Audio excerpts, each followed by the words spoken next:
السلام علیکم۔ آپ دیکھ رہے ہیں AR اردو اسٹوریز۔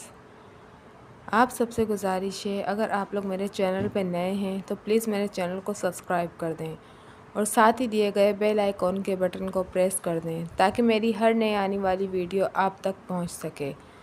امید کرتی ہوں کہ آج کی یہ کہانی آپ کو پسند آئے گی۔ اماں کہاں گھسی چلی آ رہی ہیں؟ بھائی بھائی! طیبہ ایک پاگل عورت کو گھر میں گھستے دیکھ کر گھبرا گئی اور بھائیوں کو آواز دینے لگی۔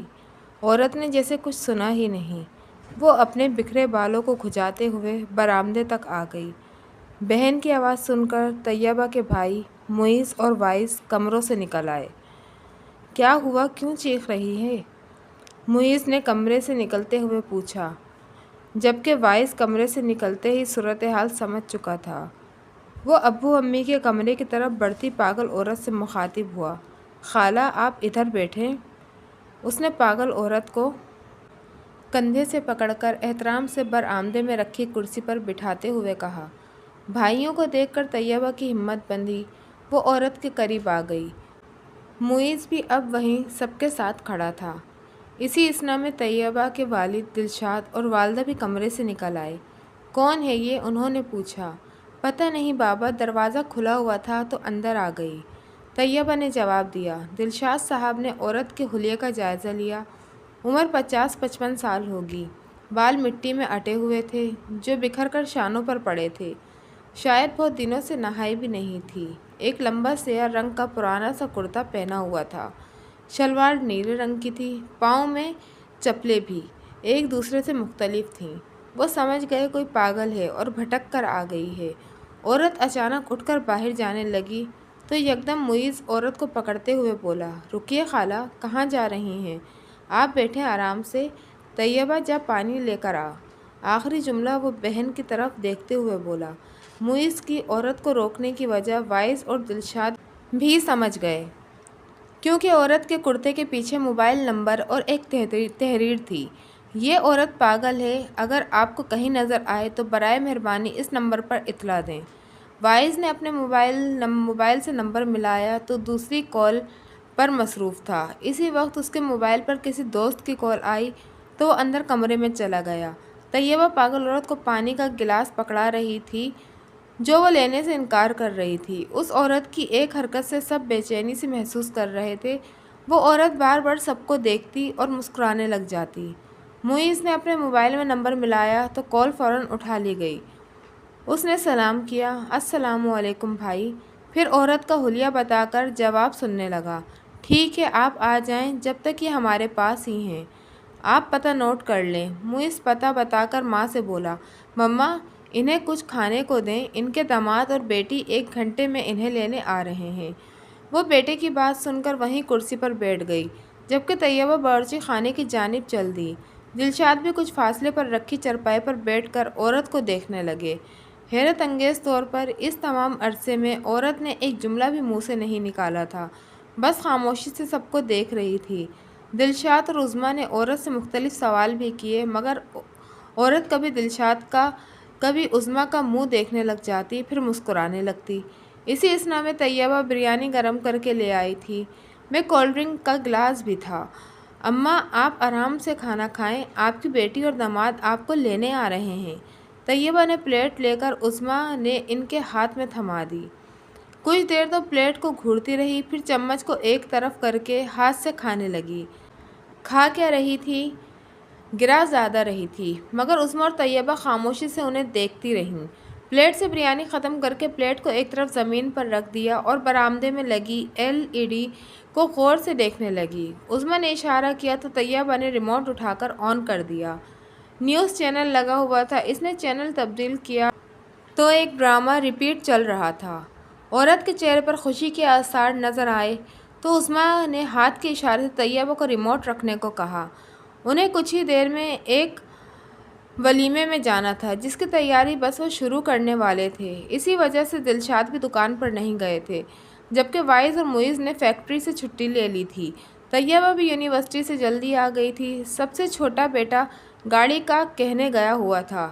آدھا گھنٹہ گزر چکا تھا۔ پاگل عورت بریانی ختم کر کے کولڈ ڈرنک پی چکی تھی۔ सभी को औरत की बेटी और दामाद का इंतज़ार था। कुछ ही देर गुजरी थी कि दरवाजे पर दस्तक हुई। दिलशाद उठने लगे तो कमरे से वाइस निकलकर मेन गेट की जानिब बढ़ गया। वो नहा चुका था, कपड़े भी तब्दील कर लिए थे। वो लौटा तो उसके साथ एक जवान औरत और एक कमज़ोर सा मर्द था। उस्मा और तैयबा उठकर एक तरफ हो गईं। जवान औरत ने सलाम किया, जबकि मर्द बस अपना हाथ उठाकर रह गया। वो पागल औरत के पास पहुंचकर बोली, भाई आपका बहुत बहुत शुक्रिया, ये मेरी माँ है। बस ये ऐसे ही परेशान करती है, कभी कभी तो बहुत दूर निकल जाती है, इसीलिए करते हैं हम ने अपना नंबर और अर्ज़ भी लिख दी है ताकि कोई परेशान ना हो और हमें इत्तला दे सके। जवान औरत के लहजे में आजिज़ी भरी हुई थी। वो शुक्रगुजार नज़रों से उस्मा और दिलशाद को देख रही थी। अरे नहीं बहन, शुक्रिया अदा करने की कोई बात नहीं है। माँ तो सबकी माँ होती है, ये भी हमारी माँ की तरह है। आप ले जाएं, दिलशाद ने जवाब दिया। और हाँ, इन्हें टैक्सी में ले जाइएगा। उन्होंने जेब से पर्स निकाला और 1000 का नोट जवान औरत के हाथ पर रख दिया, जो इसने नहीं भाई नहीं करते करते रख लिया। जवान औरत के साथ आया मर्द खामोश खड़ा सबको देख रहा और सुन रहा था। जवान औरत ने पागल औरत का हाथ पकड़कर दरवाजे की तरफ बढ़ गई। इसके पीछे पीछे मर्द भी बाहर निकल गया। इनके जाते ही सब अपनी अपनी तैयारी में लग गए, क्योंकि उन्हें वलीमे में जाने में देर हो चुकी थी। दिलशाद साहब के 4 बच्चे थे, वाइस, मुइज़, तैयबा और मुगीज़। दिलशाद साहब का लोहे का बड़ा कारोबार था। छोटा बेटा मुगीज़ इनके साथ ही होता था। वाइस और मुइज़ एक फैक्ट्री में मुलाजिम थे। दिलशाद साहब का शुमार अमीर कबीर नहीं, खाते पीते घराने में होता था। दीनदार तो नहीं थे, अलबत्ता नमाज रोज़े के पाबंद ज़रूर थे। अल्लाह की राह में दिल खोल कर खर्च किया करते थे। इंसानियत पर यकीन रखते थे। कोई भी फ़कीरान इनके दर से खाली हाथ नहीं लौटता था। उन्होंने अपने बच्चों की तरबियत भी इन्हीं खतूत पर की थी। यही वजह थी कि अल्लाह पाक ने नवाजा भी खूब था। सबसे बड़ी नेमत सआदतमंद औलाद थी। इन्हीं दिनों तैयबा और वाइस की शादी की तैयारियां अरूज पर थीं। तैयबा ब्याह कर हैदराबाद जा रही थी और वाइस की बारात कराची में अपने ही अजीज़ों के घर जानी थी। वाइस के वलीमे में ही तैयबा की बारात आनी थी। तकरीबात में 1 माह ही रह गया था। शादी हॉल भी बुक हो चुके थे, कार्ड भी 1-2 दिन में छपकर आ जाने थे और काम थे कि ख़त्म होने पर ही नहीं आ रहे थे। बाज़ार का चक्कर तो करीबन रोज़ ही लगता था। तैयबा के जहेज़ की छोटी मोटी चीज़ तो उस्मा गुज़िश्ता साल इनकी मंगनी होने के बाद से ही लाना शुरू हो गई थी। काफ़ी जमा भी कर ली थी। फ़र्नीचर हैदराबाद में ही तैयार हो रहा था, जो वहीं से तैयबा के ससुराल पहुंचा दिया जाता। इसी सिलसिले में दिलशाद और वाइस को आज हैदराबाद जाना था। मुगीज़ दुकान पर था और मुइज़ फैक्ट्री जा चुका था। उस्मा नाश्ता तैयार कर रही थी, जबकि दिलशाद और वाइस तैयार होकर नाश्ते का ही इंतज़ार कर रहे थे। इसी असना में मरकज़ी दरवाजे पर एक ज़ोरदार दस्तक हुई और फिर हाथ से मुसलसल दरवाज़ा बजने लगा। कौन है जो इस तरह ज़ोरदार दरवाज़ा पीट रहा है? जाकर तो देख बेटा, दिलशाद ने वाइस को कहा।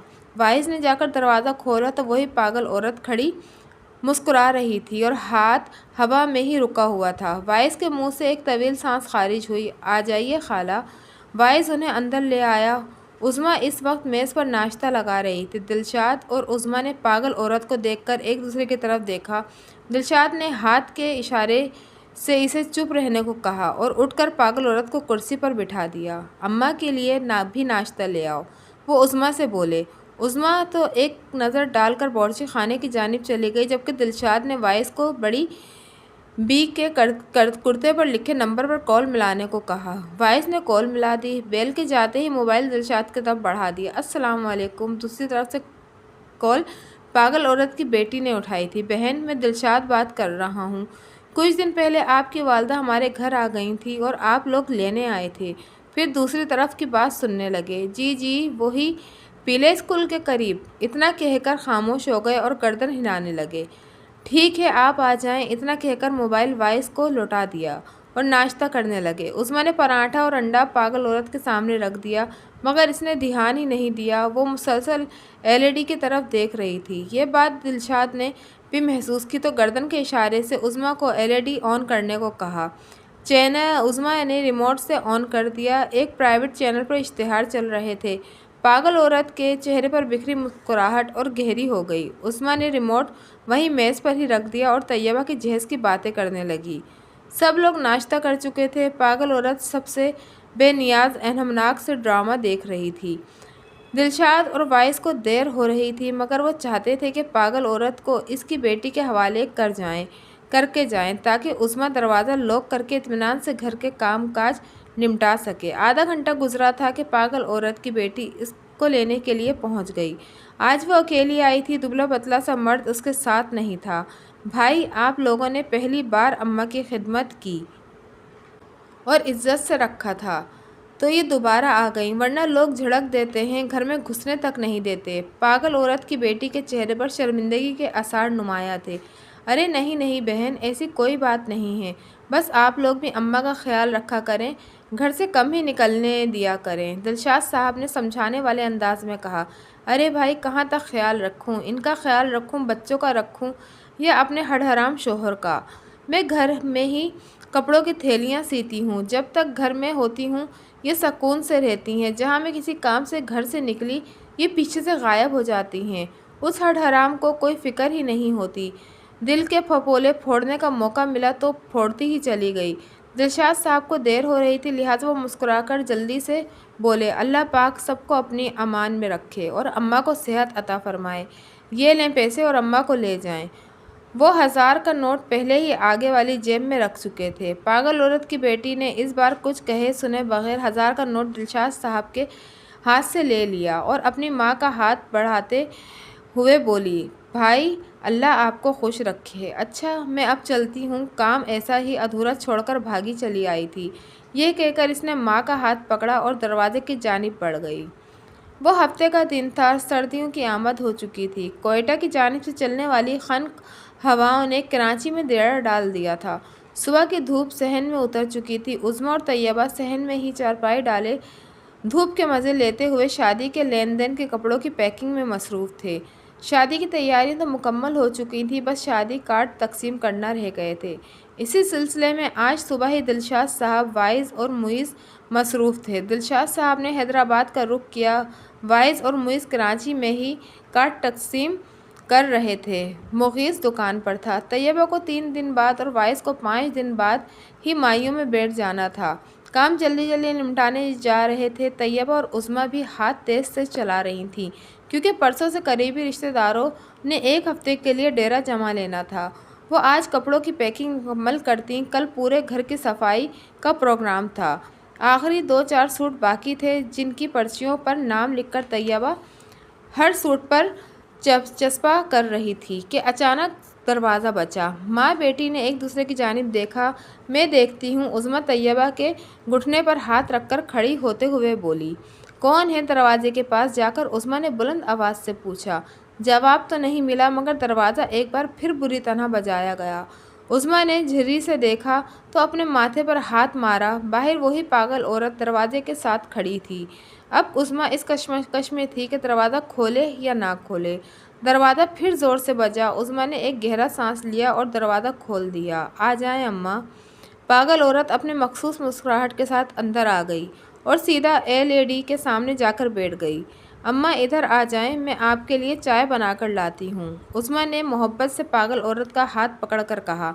भाई भाई, पागल औरत इधर उधर देखते हुए तेज़ आवाज़ से चीखी, जैसे किसी को बुला रही हो। इसकी इस तरह चीखने पर उज़्मा और तैयबा घबरा गईं। अम्मा, आप इधर ही बैठें, हम भी इधर ही बैठ जाते हैं, उज़्मा ने जल्दी से कहा और पागल औरत के साथ ही बैठ गई। इसने तैयबा को चाय का इशारा किया। तैयबा के मुड़ते ही पागल औरत एक बार फिर भाई भाई सदाएं बुलंद करने लगी।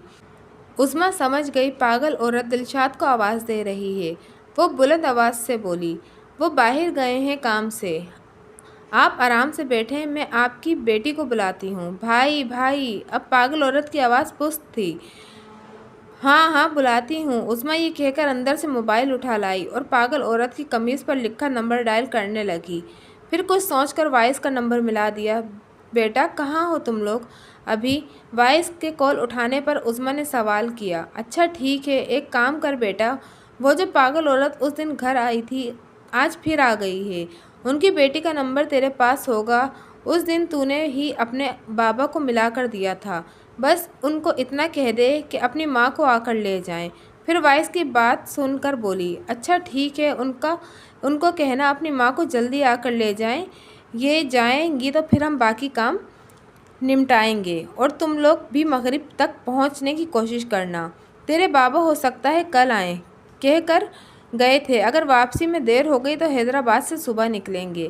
کال بند کر کے عظمیٰ نے پاگل عورت کو دیکھا، وہ بے چینی سے ادھر ادھر دیکھ رہی تھی۔ کیا ہوا اماں؟ عظمیٰ نے پوچھا، مگر پاگل عورت نے کوئی جواب نہیں دیا، بس باری باری ہر دروازے کو دیکھ رہی تھی۔ اس نے اس انداز سے عظمیٰ کی جانب دیکھا کہ وہ سمجھ گئی کہ پاگل عورت کو واش روم جانا ہے۔ اچھا اماں، اس طرف آئیں۔ عظمیٰ اس کو ہاتھ پکڑ کر واش روم کی طرف لے گئی۔ وہ فوراً اندر داخل ہو گئی۔ کچھ دیر بعد باہر نکلی اور وہیں صحن میں رکھی چارپائی پر بیٹھ گئی جس پر کپڑے بکھرے پڑے تھے۔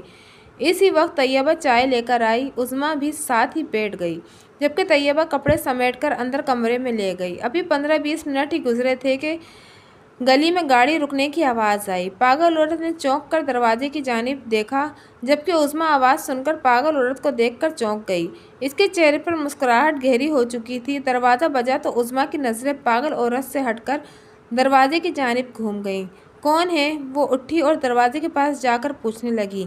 باجی میں ہوں، آپ کے بیٹے کا فون آیا تھا، میری ماں آپ کے پاس پھر پہنچ گئی ہے۔ پاگل عورت کی بیٹی کی آواز سن کر عظمیٰ نے اطمینان کا سانس لیا اور دروازہ کھول دیا۔ آج اس کے ساتھ اس کا شوہر بھی تھا۔ باہر گلی میں ایک سوزوکی پک اپ بھی کھڑی تھی۔ اس کا ڈرائیور عجیب نظروں سے اس کی جانب دیکھ رہا تھا۔ عظمیٰ نے اسے اگنور کیا اور دونوں میاں بیوی کو اندر بلا کر دروازہ بند کر دیا۔ پاگل عورت نے جب اپنی بیٹی اور داماد کو گھر میں گھستے دیکھا تو یکدم ان کی طرف بڑھی اور ساتھ جا کر کھڑی ہو گئی۔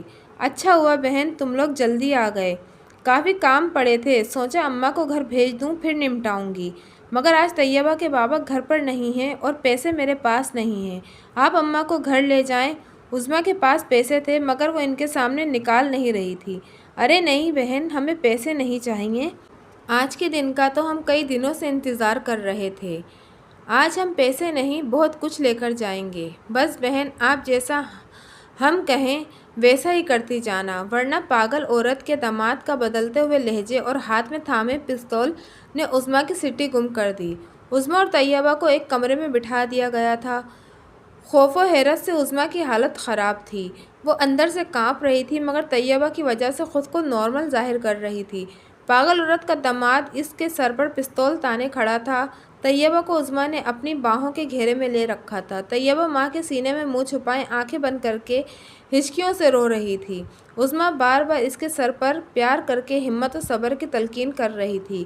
عظمیٰ کو خوف کسی بات کا نہیں تھا، اسے بس طیبہ کی فکر تھی، اور حیرت اس پاگل عورت پر ہو رہی تھی جو پھرتی سے کمرے سے سامان لا لا کر بیٹی کو تھما رہی تھی، اور بیٹی وہ سامان صحن میں رکھ رہی تھی جہاں سے دو افراد جلدی جلدی باہر لے جا کر رکھ رہے تھے۔ عظمیٰ سمجھ گئی پاگل عورت نے واش روم میں جا کر اطلاع ہی دی تھی کہ آج گھر پر کوئی نہیں ہے، ورنہ وہ کوشش تو 2 مرتبہ پہلے بھی کر چکی تھی، مگر اس وقت سب گھر پر ہی تھے۔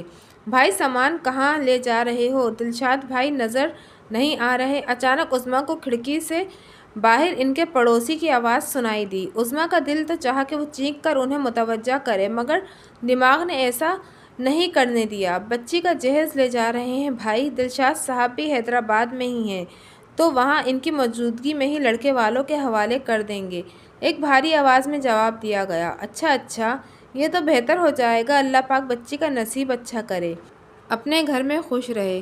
پڑوسی کی دوبارہ آواز سنائی دی تو عظمیٰ نے بے بسی سے سر جھکا کر طیبہ کا ماتھا چوم لیا۔ عظمیٰ کے ہاتھ کی سونے کی چوڑیاں، طیبہ اور اس کی بالیاں تو وہ پہلے ہی اتروا چکے تھے۔ گھر کے دونوں موبائل فون پاگل عورت نے اپنے قبضے میں لے لیے تھے۔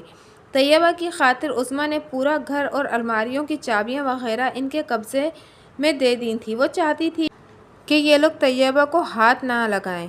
پاگل عورت اور اس کی بیٹی کمروں اور الماریوں کا صفایا کر کے اب پیکنگ شدہ کپڑے ایک چادر میں باندھ رہی تھی، اور عظمیٰ سوچ رہی تھی 1 سال کی محنت آدھے گھنٹے میں لٹ گئی، لیکن اللہ پاک کا شکر ادا کر رہی تھی کہ وہ اور طیبہ محفوظ تھی۔ لٹیروں کی حرکات و سکانت سے لگ رہا تھا وہ اپنا کام ختم کر چکے ہیں، سب کچھ سمیٹ لیا اور اب جانے کے لیے تیار ہیں، کیونکہ ان کے سر پر کھڑا پاگل عورت کا داماد کپڑوں والی गट्ठर उठाए सहन में जा चुका था। पागल औरत और इसकी बेटी कमरे में आकर इनके पास खड़े हो गए। उस्मा को अंदाज़ा नहीं था कि वो कमरों और अलमारियों से क्या क्या सामान ले जा चुके थे। ये तो उनके जाने के बाद ही मालूम हो सकेगा। फ़िलहाल तो खामोशी से देख रही थी। अगर हमारे हुलिये या पहचान के बारे में किसी को या पुलिस को बताया। इतना कहकर पागल औरत खामोश हुई और फिर बोली, तुम लोग नहीं जानते हम कितने ख़तरनाक ग्रोह से ताल्लुक़ रखते हैं। हम लोग जा रहे हैं मगर हमारा एक आदमी इधर ही आसपास रहेगा। आधे घंटे तक किसी को पता नहीं चलना चाहिए कि यहाँ क्या हुआ है, समझी? पागल औरत उंगली उठाकर धमकी देते हुए बोली। उस्मा ने इस बात में 2-3 बार सर हिला दिया मगर मुंह से कुछ नहीं बोली क्योंकि इसकी हिम्मत अब जवाब दे रही थी। वो चाहती थी कि बस ये लोग जल्द से जल्द यहाँ से चले जाएं। दोनों माँ बेटी मुड़ी और कमरे से बाहर जाने लगीं। बेटी के बाहर जाने के बाद वो पागल औरत, जो कि पागल हरगिज़ नहीं थी, दरवाजे के पास रुकी और गर्दन घुमाकर अपने मखसूस अंदाज में मुस्कुराई और दरवाज़ा बंद करके निकल गई। उस्मा के रुके आंसू जारी हो गए। वो तैयबा के साथ लिपट कर रो दी। जैसे ही बाहर का गेट बंद होने की आवाज़ सुनाई दी, वो दरवाजे की जानिब लपकी। बाहर निकलकर वो अपने कमरे में गई। कमरे की हालत देखकर वहीं बेड पर बैठकर रोने लगी। अलमारियों के पट खुले हुए थे, इनमें मौजूद तमाम नए कपड़े गायब थे। दराज़ें बाहर पड़ी थीं। सोने की तीनों सेट भी गायब थे। वो तो शुक्र था कि नकद रकम ज़्यादा नहीं थी, बस 50,000 के करीब रकम घर में थी, मगर सोने के सेटों की कीमत 10 लाख के करीब थी। सामान की कीमत का अंदाज़ा तो मैं भी नहीं लगा सकती थी। तैयबा इसके साथ ही थी। उस्मा अपने कमरे से निकली तो चौंक गई। बरामदे में लगी LCD भी अपनी जगह पर नहीं थी। सहन में बिछी चारपाई पर आकर दोनों माँ बेटी आंसू बहाने लगे। इनकी समझ में नहीं आ रहा था कि क्या करें। औरत की धमकी भी याद थी। कुछ आंसू बहाने के बाद दिलो दिमाग काम करने लगे तो हिम्मत करके उठी और गेट की तरफ बढ़ गई। गेट खोलकर बाहर झांका तो गली में कोई नहीं था। इसने गेट क्रॉस किया और सामने वाले घर का दरवाज़ा पीट डाला। दिलशाद साहब को इत्तला कर दी गई थी। वो फ़ौरन सब काम छोड़कर वापस आ रहे थे। वाइज़, मुइज़ और मुगीज़ भी घर पहुँचे तो मोहल्ले के कुछ बुज़ुर्ग घर में जमा थे। सब दिलशाद साहब के आने का इंतज़ार कर रहे थे। किसी चीज़ को हाथ नहीं लगाया गया था। वाइस तो पुलिस स्टेशन जाने के लिए तैयार था मगर उस्मा ने इसे रोक रखा था और अभी तक इसने किसी को भी तफसील नहीं बताई थी। वो चाहती थी कि आइंदा और लाहिक़ अमल दिलशाद ही तय करे। वाक़े को 3 घंटे गुजर चुके थे। पुलिस आ गई, पुलिस आ गई। बाहर गली में आवाज़ें बुलंद होने लगीं। शायद किसी मोहल्लेदार ने इत्तला दी थी। अच्छा हुआ कि जब पुलिस ने घर में कदम रखा, दिलशाद साहब भी पहुँच गए। दिलशाद साहब की मौजूदगी में उस्मा और तैयबा ने पुलिस को पूरी वारदात की तफसील बता दी। हुलिया सिर्फ पागल औरत और उसकी बेटी का ही बताया। फैसला ये हुआ कि रिपोर्ट नामालूम अफराद के ख़िलाफ़ लिखवाई जाए ताकि मुस्तकबिल में किसी दुश्मनी का सामना न करना पड़े। अल्लाह पाक ने दिलशाद साहब को इतना नवाजा था कि उन्हें किसी किस्म की परेशानी नहीं थी। वो तो अल्लाह पाक का शुक्र अदा कर रहे थे कि कोई जानी नुकसान नहीं हुआ। तैयबा और वाइस की शादी तो मुकर्रर तारीखों पर ही अंजाम पाई, मगर आज भी दिलशाद साहब का पूरा घर उस पागल औरत को नहीं भुला सका जिसकी शानदार और जानदार अदाकारी ने उसे एक कामयाब पागल बना दिया था। लेकिन इस वाक़ये से उन्हें एक सबक ज़रूर मिला कि किसी इंसान को इतना अच्छा भी नहीं होना चाहिए कि वो किसी बुरे को समझ ना या जान न सके। दुनिया तेज़ी से बदल रही है, लिहाजा रवैयों में भी तब्दीली लानी पड़ेगी, मगर इसका ये मतलब हरगिज़ नहीं कि खल्क़े खुदा की मदद करना ही छोड़ दें।